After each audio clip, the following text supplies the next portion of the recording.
जैसे ही पीछे देखा पर्दा खोल करके तो नन्हे से बाल गोपाल प्रकट हो गए हैं और धन्ना जी के सुंदर प्रसाद को स्वीकार कर रहे पा रहे हैं। असली शालिग्राम नहीं थे धन्ना जी के, पत्थर की सेवा करते थे, लेकिन भाव और विश्वास इतना ठाकुर जी के प्रति, ठाकुर जी प्रकट हो गए।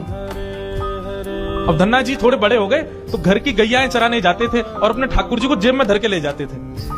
और गैया जब चरती थी तो पेड़ के नीचे बैठ के ठाकुर जी को निकाल लेते और कहते ठाकुर जी अब कोई ना आए, प्रकट है जाओ। सो ठाकुर जी प्रकट हो जाते, धन्ना जी के साथ खूब लीला करते।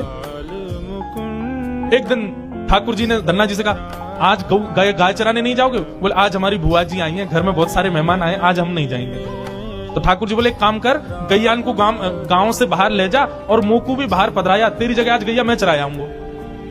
तो यही होने लगा। अब थोड़ी दूर तक धन्ना जी जाते, उसके बाद ठाकुर जी को बाहर निकालते और ठाकुर जी प्रकट हो जाते, गैया चराने ठाकुर जी जाते। आज 11-12 साल हो गए, वो संत आए जिनके शालिग्राम जी की सेवा थी। संत जैसे आए, धन्ना जी ने प्रणाम किया, जय हो मेरे गुरुदेव, गुरु जी के चरणों में प्रणाम। गुरु जी आपने ऐसे ठाकुर जी प्रदान किए, मेरा तो जीवन उत्सव हो गया। अच्छा कहां है तुम्हारे ठाकुर जी सेवा पूजा कैसी चल रही, अभी तक कर ही रहे हो? उनको लगी पत्थर है, बचपन में की होगी, अब तो बड़ा हो गया। कहां है तुम्हारे ठाकुर जी? बोले ठाकुर जी अभी नहीं है, ठाकुर जी तो गैया चराने गए। संत बोले मतलब?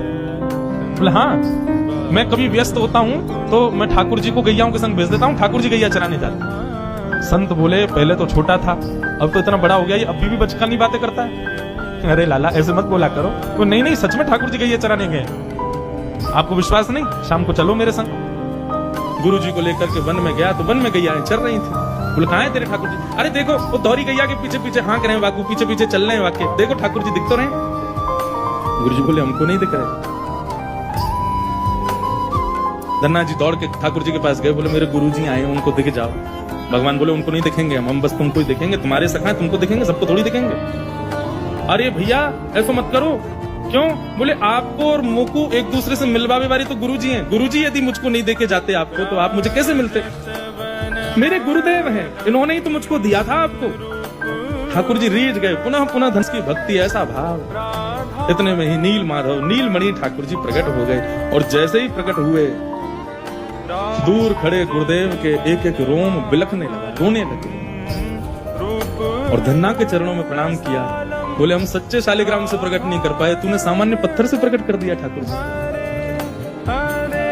हम अष्टयाम सेवा से प्रकट नहीं कर पाए और तूने सामान्य पत्थर घिस घिस के तिलक लगा के प्रकट कर दिया ठाकुर जी को।